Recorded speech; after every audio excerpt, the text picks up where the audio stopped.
Welcome,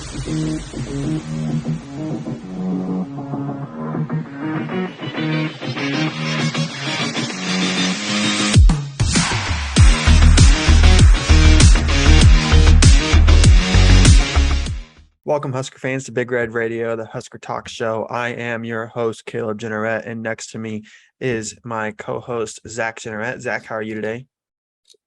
Doing good. Looking pretty blue over there. Pretty sad or something? Nope. Having a sad day over there? Nope.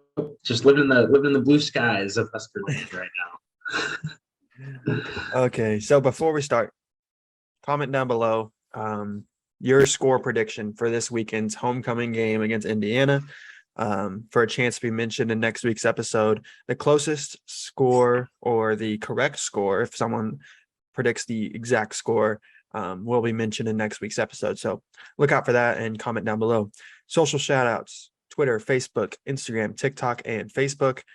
All going to be on your screen. Follow all of them. That's where updates are. That's where our weekly coach power rankings are. Just look out for all of that. And then also big announcement that I wanted to bring across. Zach doesn't even know about this yet. We will be on all audio platforms as well.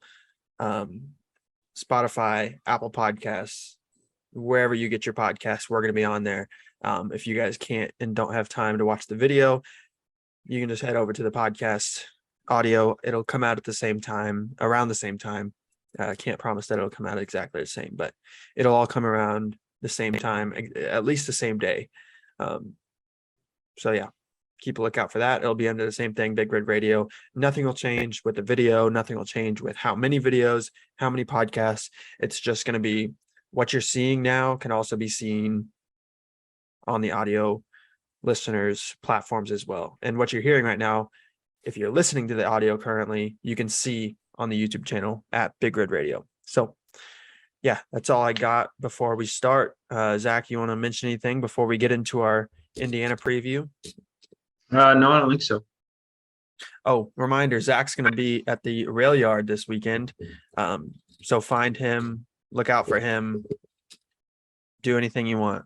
He'll be there. Hopefully meeting some of you guys. That'd be pretty cool. All right. So getting right into it. Indiana. We got a few things. We got the regular, topics that we're going to talk about, why we're excited, why we're scared, X factors. But before we do that, I just want to mention that we are 5-point favorites. Nebraska is favored in this game. What I'm not excited about, that didn't make my full, we are not excited, or I should be scared. We are 0-4 against the spread this year. Whatever you want that to mean. Maybe we still beat Indiana. Maybe we don't beat them by 5. I don't know. Just wanted to mention that before we started. But we can always win by 3. We can always win by 3. I would take a 3-point win. But yeah, I'll say my final score prediction towards the end of the video. Kind of a loose score prediction. But yeah, let's just hop right in. So why we are excited. I'll start with my first one, and then we'll just alternate.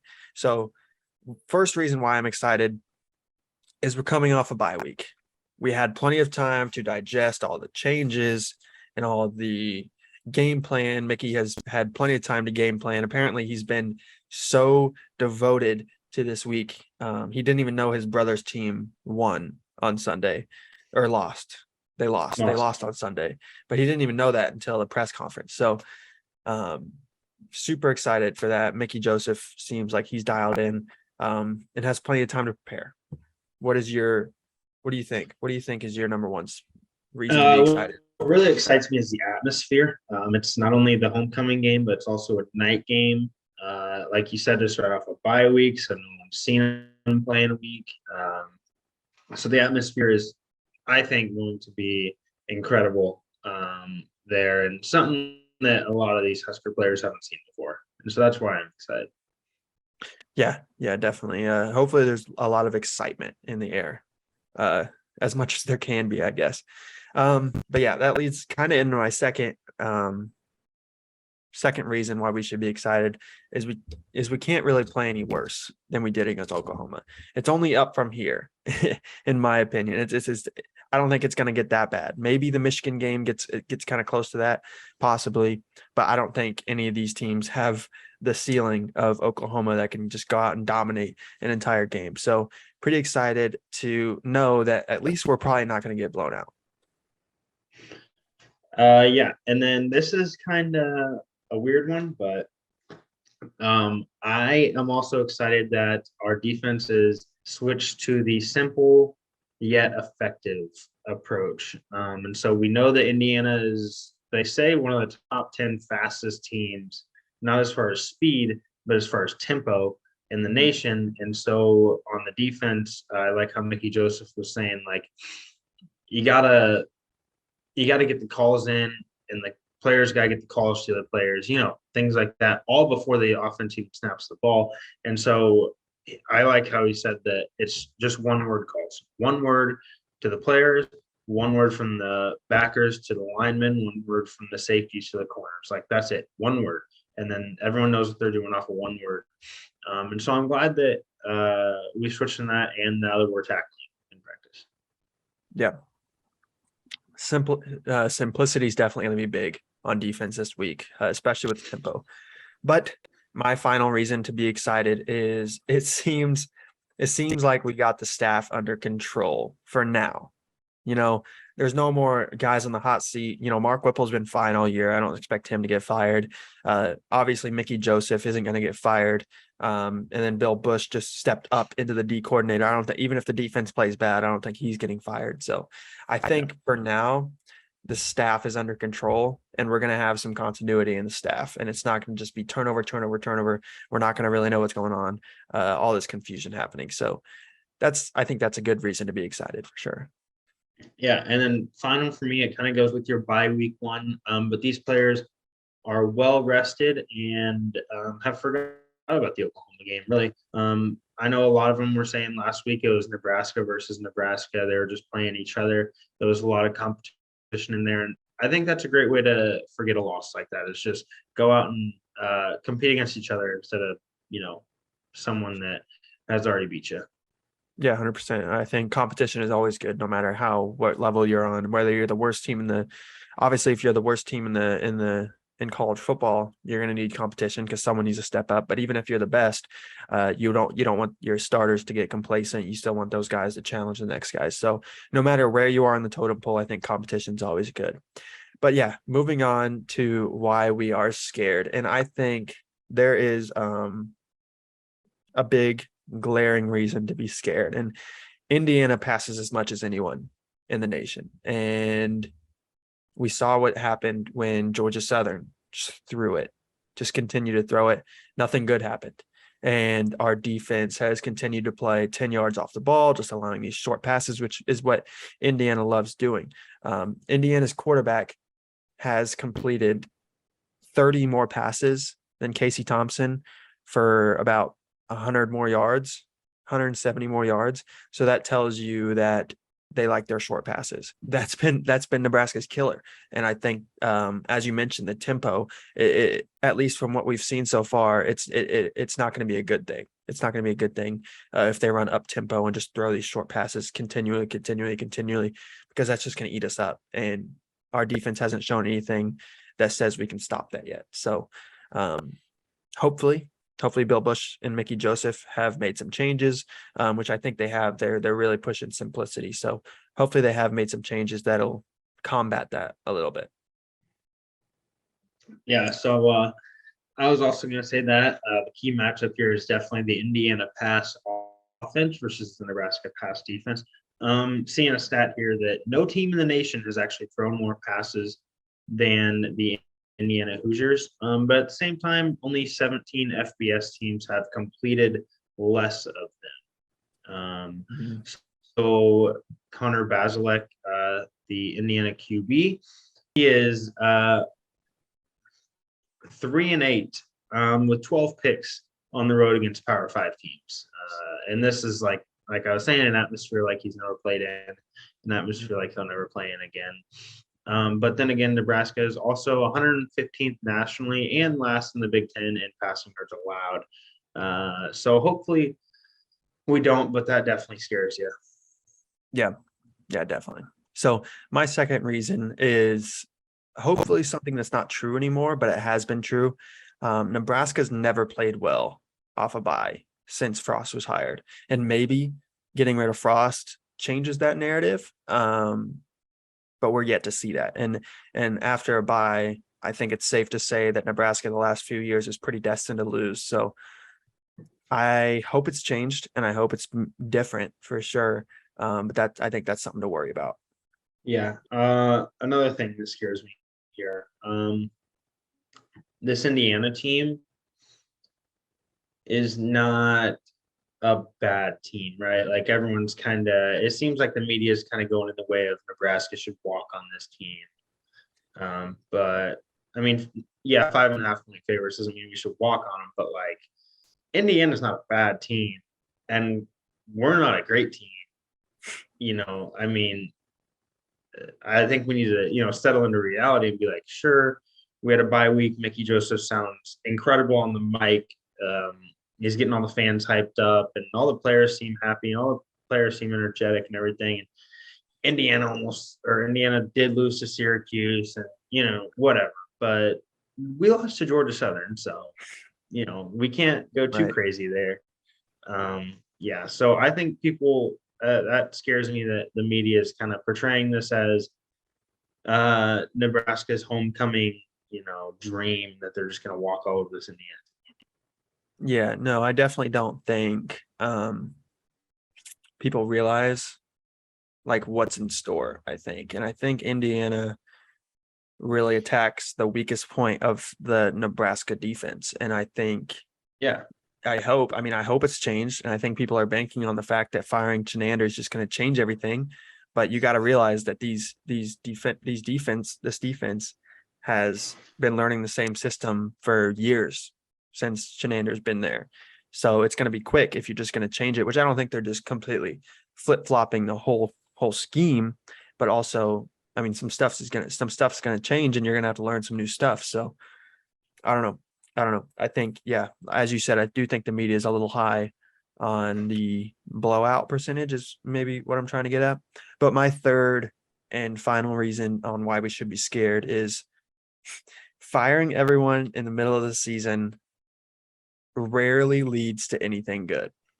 When was the last time there was like, okay, this team starts, let's say 1-2, like we did, fires their coach and think, oh, now they're contenders, now they're winning these games. Like, yes, Nebraska fans wish that was the case, and Nebraska fans hope that's the case, as do we. We do hope that we win the rest of our games. But realistically, that's not how it goes, and maybe we are a better team. I do think we're a better football team, more talented football team than Indiana, but I also think Indiana has probably been positioned better this season as their staff's there. They're 3-1 at this point. They know what winning feels like. They know how to play a tough team. They played Cincinnati last week, top 25 team. So yeah, I mean, everything's saying Nebraska's a favorite in this, but everything that I'm seeing is pointing to Nebraska shouldn't be favored in this game. But that's just my opinion. My last one.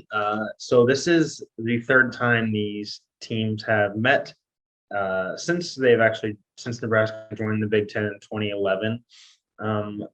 Last time Indiana came here, they were a slight underdog. I think they were a 4.5-point underdog, and they won in 2019 in Lincoln, 38-31.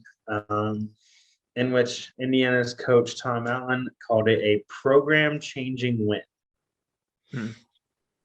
Yeah, it's a real heartbreaker right there. Yeah. Seems like things are adding up, huh? Yeah. And I'm not saying it's going to happen again, but I mean, we got to remember, they haven't been in our night game homecoming, sure, but they've been in Memorial and succeeded. So, yeah, no, 100%, 100%. Yeah, no, I'm a little worried. I don't know. Everyone's like, oh, it's fine and dandy. Let's look for our next head coach while we win these games. And I'm like, let's try to win these games first. Yeah, if you don't, like I said, this is there's a lot of pressure on this game. Yeah, you Like lose if this you don't win this game, I game, think. I mean, season's not there's over, but if you don't win this game, there's not a single person on this staff that will be back at Nebraska next year. no, 100%. And then Yeah, so I would even go as far as saying 70% of the offensive players won't be at Nebraska next year if you lose this game. maybe. Chuba I mean, Purdy won't be here. that would be pretty. Okay? I don't know about that. Joey Purdy just got here. I don't think he's just packing up and leaving right away, no matter what happens. If you lose this game, you're 1-4. You're definitely not winning games you should win after that. You're probably gonna end the season like 2-10. Chuba Purdy don't want to be at 2-10. Yeah, but maybe he's like, it's because I wasn't starting. Should have started me all season. We would have won these games. Maybe he's like, watch this. Yeah, that's what AJ Allen's gonna say too. AJ Allen, I'm pretty confident is going to be back no matter what. But Anthony Grant, is he gonna stay? Anthony Grant, he could come back, right? He's a junior, I think. Yeah, he's a junior. Yeah, I don't know. Maybe I don't know. I think he will. I think Nebraska gave him a shot. I mean, to be fair, he was the number one JUCO running back, so I think a lot of teams were probably willing to give him a shot. But I think after this year, a lot of teams are gonna give that guy a shot. yeah, but I think he's staying. But yeah, okay, no, let's move on. I want him to stay as much as anyone else. I'm just saying, like, realize how important this game is. Yeah, no, it's an important game, and people aren't realizing that. X factors, Nebraska Husker X factors. My number one X factor is the pass defense. As we mentioned, this game is going to be won or loss with our defense. I think our offense can put up points. I think Oklahoma might have a top 5 defense in the nation.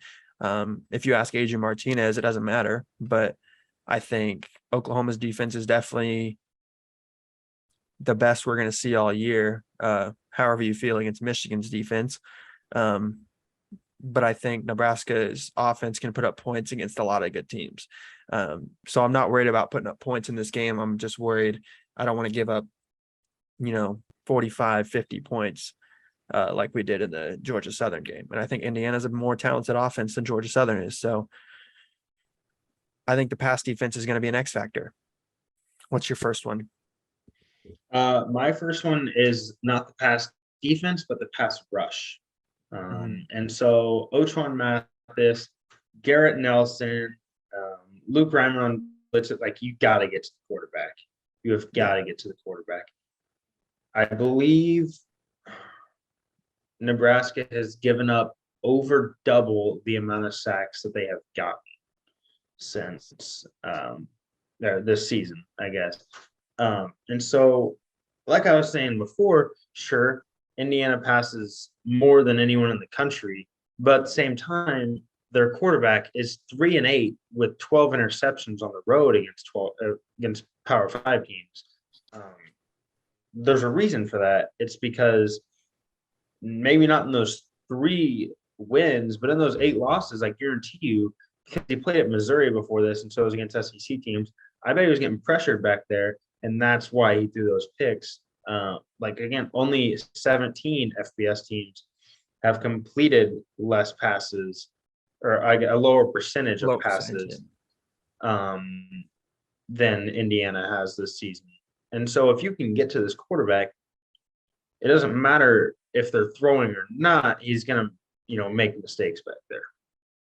Yeah, 100%. So my number 2 X factor is tackling. And I feel like tackling has been on both of our X factor lists for the whole season.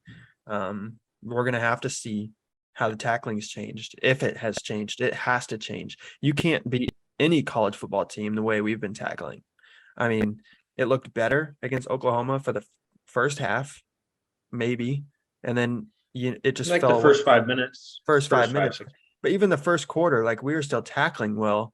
They were just getting these breakaway plays. But yeah, once we started getting down, it seemed like the effort went down, and maybe that people were just flying around trying to make the big plays and just not wrapping up well. And I think that definitely needs to change if we're going to beat a Power 5 team. And I think Nebraska has all the talent in the world that could beat a Power 5 team.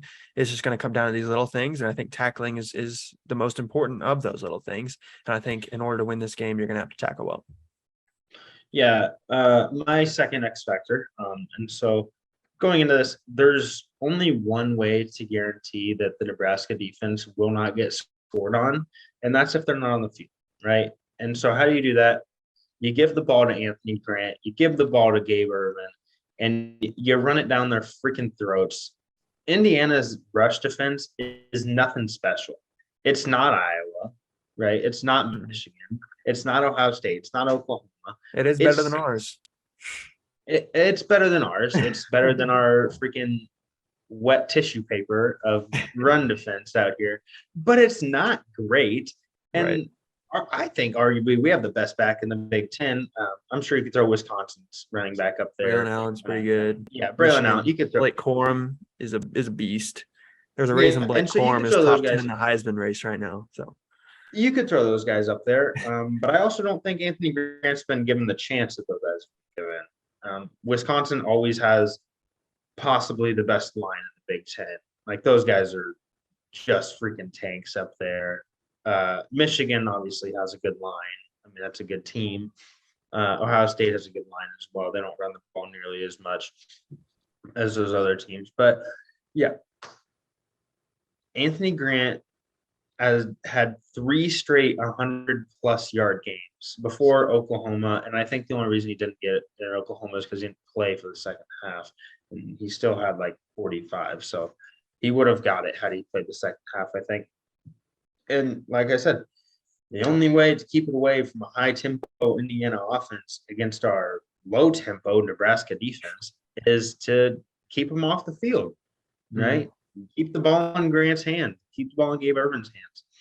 And put it in freaking Purdy's hands and put it in Smothers' hands. I don't care. Put it in freaking Casey Thompson's. Put it in Trey Palmer's hands. That guy needs the ball. Put it in Trey Palmer's hands. Run the ball. Run the ball. I'm not saying you can't throw the ball. We also have really good receivers in IGC. Trey Palmer and Alante Brown, Vokalek's really good tight end. Brown, Marcus Washington, and really good quarterback in Case Thompson. I don't think people are giving him enough credit for how good he is. He's a very good quarterback. But you got to run the ball. You really got to establish the run against this team. Yeah, no, 100%. They definitely a bounce back game from last week. But I think the third and final thing is, how is the effort going to be? You know, you get a team that you fired their head coach. Okay, fine. You fire their defensive coordinator. You just get blown out by Oklahoma. Some of those players are probably thinking to themselves, like, what's the point? Like, why are we out here risking our careers for a team that's not going to do anything? And I want to see if Mickey Joseph has motivated these guys enough to make them want to throw their bodies on the line and still give 100% effort in trying to win these games. So I think that's going to be a thing. If Indiana gets up 7-0, what's the body language look like? You know, are we laying flat, or like, okay, that's it? Like, I don't want to do this anymore. Or are we like, okay, it's only 7 points. Let's go put up 14. You know, I think that's going to be a big showing. And I think that's going to be the most important thing, is how is the effort going to be? I have no doubt we're going to come out hot. It's homecoming, the atmosphere, it's a night game. Stadium's packed. It's sold out already. So I have no doubt we're going to start strong and start fast. I just want to see how we finish and how we go out throughout the game in terms of our effort. Yeah. That actually kind of ties into my last one. And so we saw against Oklahoma, we came out really fast and it looked really good. Where that stopped, what happened was, I think at least, like we said, you're playing Oklahoma. Oklahoma's a top-tier team in the nation right now. They are built, their coach is built, their staff is built to be like, okay, here's why they did that. Here's how we're going to bounce back. Here's how we're going to do it. And we're not at that level. And it clearly showed, right? For the first 6 minutes of that game, we were the better team. For the first 6 minutes, we were the better team. For the first 10 minutes, we were probably the better team. But adjustments were made, and Indiana's not going to do that. I'm not going to say they're not going to make adjustments, but not the Oklahoma level of adjustments. They don't have freaking Venables back there, a very, very good defensive-minded coach to know how to just switch something that kills us. They don't have that. They don't have Dylan Gabriel back there to be like, okay, this is what I'm going to do on offense. No, they don't have that either. So if I'm Nebraska and I win the toss, I'm taking the ball. Mm-hmm. Yeah, don't even give them a chance to get any momentum. Put it in their playmakers' hands. Yeah. Give it to Grant, give it to Irvin, hit Palmer on the side, hit IGC, hit Vokalek, hit Marcus Washington, Amari Brown. Like, put it in your playmakers' hands. Show everyone that we can still put on some, put some points up. And then once you get that going, we saw how much that helps. Against Oklahoma, the offense scoring helped out the defense so much. Yeah, until that broken play with Dylan Gabriel running 70 yards, Exactly. But the offense scoring helped out the defense immensely. Mm-hmm. No, 100%, 100%. And that's a really good point. But yeah, so that's going to do it for our preview. I know Zach's got to get going here pretty soon. But yeah, before we get out of here, comment down below your score prediction for a chance to be mentioned in next week's episode. Look for Zach at the Rail Yard next week. If you're listening to this on Spotify, Apple Podcasts, rate 5 stars, follow. If you're listening to this on YouTube, make sure you comment down below. It helps us out a ton, helps us with the analytics, get more people to see these videos. Follow the socials. They're going to be on your screen now. If they're not on your screen, if you're listening to this, just look up Big Red Radio on any socials and we'll come up. Yeah, I think that's it. Zach, you got anything else? No, that's it for me. Go Big Red. Oh, score prediction. I'll say Nebraska by 3 is my final score prediction. I don't want to say exact scores, but Nebraska by 3. Yeah, 31-28. There you go. Zach's got the score. I've got the difference. So, yeah, without further ado, we'll see you next week. Go Big Red.